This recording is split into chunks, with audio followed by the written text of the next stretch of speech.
Pronto, meus queridos. É VaptVupt, não demora muito não.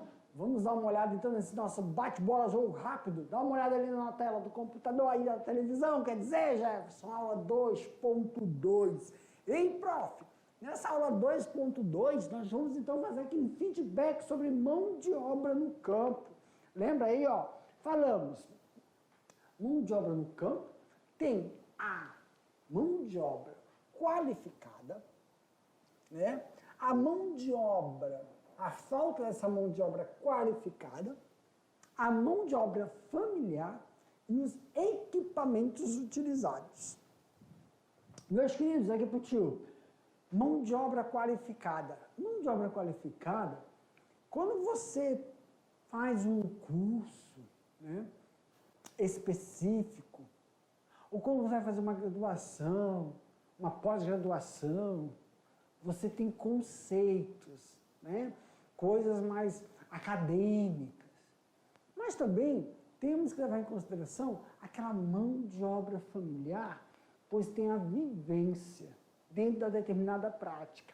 Aquela vivência não só de operacionalizar, de realizar uma determinada tarefa, mas também a prática, aquela vivência de observar a dinâmica dentro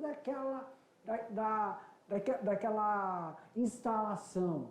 Se você está falando de uma instalação, professor, de criação de bovinos ou de criação da avicultura, você chega na instalação, então você tem que fazer as práticas necessárias, não só para alimentação, a prática de fornecer água para aquele animal, a limpeza, o processo de realizar a limpeza de determinadas áreas. Porque você tem a área do desmame, tem a área da engorda, a área da maternidade. Então, dentro da criação, temos setorização. Então, a mão de obra é a pessoa saber a dinâmica que acontece em cada setor. Seja nesse setor do processo de alimentação, o preparo da alimentação, a distribuição, a forma com que você vai dar a dinâmica para alimentar aquele determinado animal. E observar também a dinâmica daquele ambiente, porque se tiver algo errado, sinalizando algo naquele ambiente, deverá ser feita então uma intervenção preventiva. E sempre realizar essas práticas de forma coerente com as necessidades do ambiente. O ambiente tem determinadas necessidades. Exemplo, professor, uma das práticas da mão de obra familiar, ou então são as dinâmicas que são realizadas ou pela pai, mãe, a filha, o filho. Tem tarefas, é como na casa das pessoas que moram na zona urbana. Um fica responsável por lavar a área, outro fica responsável por lavar a louça. Tem um que fala, o caçula vai lavar o banheiro. Quer dizer, a dinâmica, a mão de obra, por exemplo, né, tem a diarista, a pessoa que vai lá em casa fazer a diária. Mas tem pessoas que falam assim, não, que em casa cada um vai colaborar com o processo. O mais velho vai limpar a sujeira que o cachorro fez, vai alimentar o cachorro, vai dar banho no cachorro. A outra vai fazer a comida, ajudar a mãe a fazer a comida. O outro vai limpar o quintal. Então, dentro da área rural, tem também as atividades domésticas. Mas as atividades domésticas, elas não são restritas para a casa. Elas são difundidas dentro das práticas da pecuária, práticas desenvolvidas na criação. Então, não vai envolver somente a limpeza da instalação, seja na criação da galinha, do porco, não só a limpeza, a manutenção, não só a limpeza e manutenção, a alimentação, o cuidado e também observar se aquele ambiente apresenta as dinâmicas necessárias para o desenvolvimento daquela criação. Então, essas mãos de obra sempre são caracterizadas como processos ou qualificativos ou processos de vivência, desenvolvendo dentro do seio familiar. Ok, galerinha? Também falamos sobre os equipamentos. Equipamentos utilizados. E aí a gente fez aquela comparação, né? a enxada, pulverizador, martelo. Então, fazer uma comparação. Equipamentos utilizados quando das pessoas que utilizam as práticas na área rural, quer dizer, na área urbana. Exemplo, a vassoura para varrer a casa, a esponja para lavar a louça, quais são os materiais utilizados, né, para fazer a desinfecção. Quando a gente fala na zona rural, o material dos equipamentos são diferenciados. Os equipamentos que eu utilizo dentro das práticas da alimentação do bovino são diferentes da alimentação do suíno, da alimentação do equino, da alimentação das aves, tanto de postura como de corte, porque esses equipamentos, meus queridos, eles podem ser também manuais ou automáticos. E aí entra também, coincide com a mão de obra especializada de saber operar aquele determinado equipamento, que vai distribuir a ração, que vai fazer o controle do relógio que vai ligar e desligar a luminária da avicultura. E vai ser aquele snippers, os bebedores, né, que vai controlar a altura do bebedor para as aves que estão em desenvolvimento. A limpeza do snip do bebedouro do setor de engorda da suinocultura. Tem equipamentos para você fazer também a limpeza, ou então o processo de castração, o processo de marcação animal, o processo de ordenha, né? Ou você vai fazer, mesmo que a ordenha seja manual, ou a ordenha seja realizado pelo equipamento automático, né, a ordenhadeira, tem uma prática de como você utilizar esses equipamentos. E são diferentes para cada sistema de criação. Então, a gente vai ver também nas nossas aulas quais são esses equipamentos, quais são as habilidades necessárias para a utilização e por que utilizá-los. Isso foi o que nós vimos na nossa aula. Vou deixar aí, os 15 minutos depois desse bate-bola, para vocês resolverem as atividades, mas daqui a pouco eu volto para a gente corrigir, ok? Tchau, tchau, gente.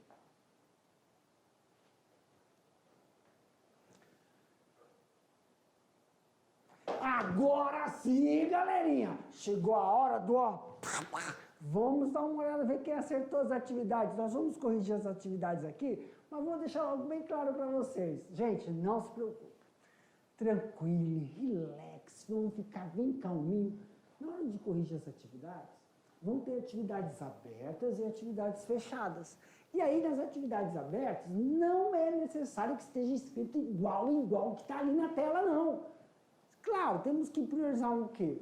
Umas palavras-chave que tem que estar ali, na grande maioria, essas palavras são termos técnicos. Muitas vezes, que eu já tenho observado, vocês escrevem o significado desses termos técnicos. Falta somente, então, a gente começar a utilizar eles. Professor, o senhor colocou uma palavra aí que eu não usei, mas está aqui o significado. Então, aproveita na hora da explicação, abre um parênteses e coloca o significado do termo técnico, ou coloca o termo técnico se você escrever o significado, tá bom?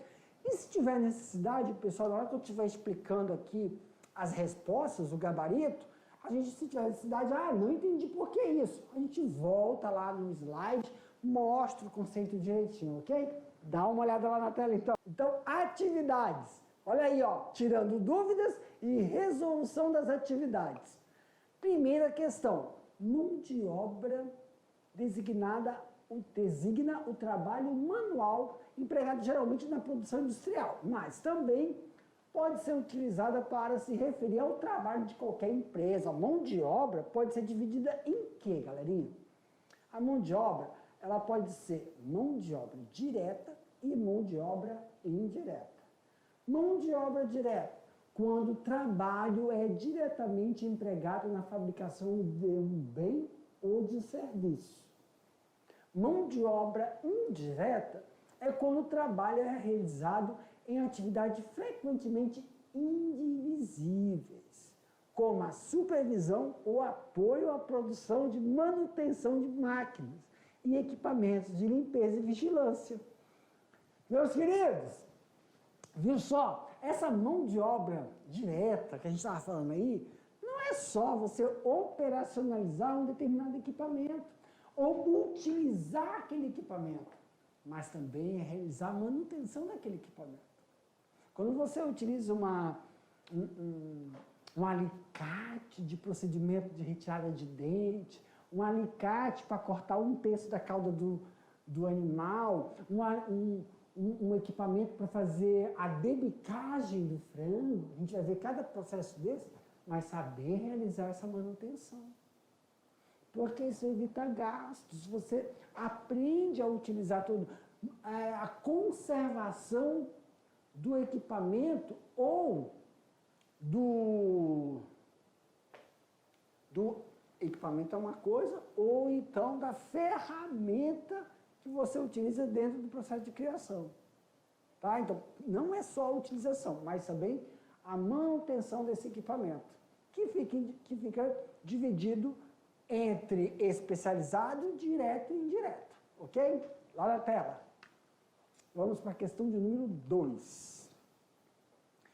Pode-se dizer que mão de obra qualificada é quando o trabalhador possui formação específica em determinadas áreas, que são garantidas por curso técnico ou de graduação e pós-graduação. Galerinha, aqui ó, lembra? Curso técnico, graduação ou pós-graduação, mas também tem aqueles cursos, né, de curta duração, os FIX, né? Então, também, esses são os cursos especializados. Não devemos também desconsiderar e lembrar que tem aquele da vivência, da prática, das atividades que se desenvolvem já. Só que não tem nenhum certificado, mas a pessoa tem a vivência. Claro que para ela ter aquela visão ampla do aprofundamento, do porquê fazer determinada prática, como realizar aquela prática, precisa sim realizar esses cursos de aprofundamento. Desta forma, você vai sim conseguir realizar todas essas práticas e impulsionar a produção que você tem aí, ok? Vamos dar uma olhada lá na tela então, galerinha? Olha aí, terceira questão.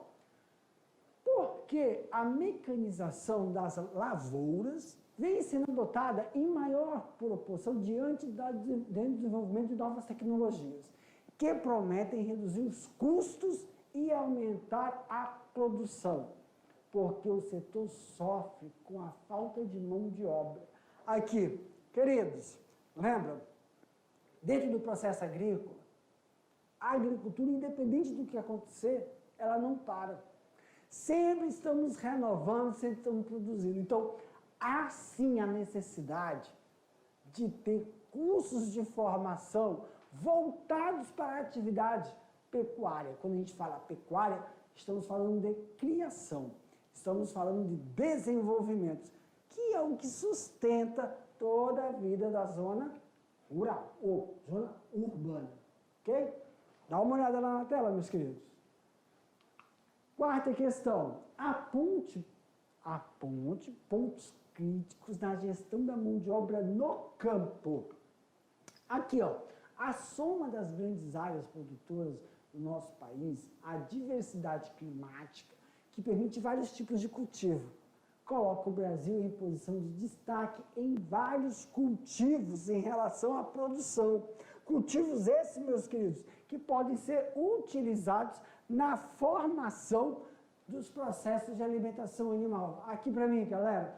Então, toda vez que a gente utiliza esses cultivos na formação, ela também vai ter uma rentabilidade no processo de formação das criações. Ok?